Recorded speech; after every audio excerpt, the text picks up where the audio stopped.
Ito, tingnan natin. Last group na ito. Ang mga taga Upper Zigzag Antipolo. Pasok!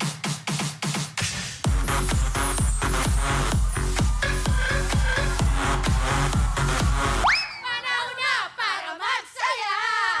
Sa buwan forget ang problema! Pwede para sumigla! Kami-kami nagsuwawin ng programa! Mag-enjoy sa putukan na lolo! We love you, Kuya! Upper Zigzag Antipolo! Putukan na! Wow! Mukhang may laban to. Ito, tatanungin ko to kasi Go. nakaka-pressure yung mga naunang mga grupo. Na-pressure ka ba, Ate Lani, nung mga naunang grupo? Grabe ba ang bibilis? Hindi po. Ano kinain mo kaninang almusal para magumaling ka din sa pagputok ng lobo? Kanin. Kanin, pampabigat para daw pak, ganun. Pero almusal pa yon, ay dumaan na yung tanghalian. Di ba kumakain yan? Ako, kaya naman ako, yung mga taga South Sembo, nananalangin. Paswertihan talaga to. Akalain mo sa dalawang violation, sila, natitira pa rin sila dyan, oh! Staying strong. Eto na sila. Alani, Ina, Shasha, Upper Zigzag Antipolo, putukan na!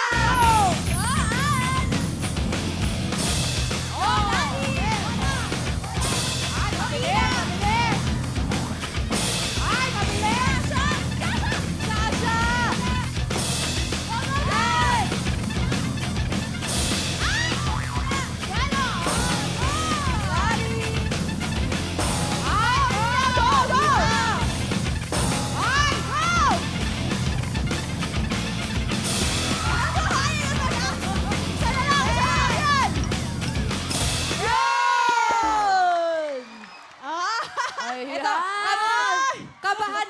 kabahan na yung South Cebu Makati. Tayo. Ang bibilis naman ng grupo na to. Pero ito na. Ang time to beat nyo, huwag kayo papakasiguro dahil ang time to beat nyo, 51.7 seconds sa South Cebu Makati. At ang oras ng mga taga Upper Zigzag Antipolo ay 30.9 seconds! Mas mabilis!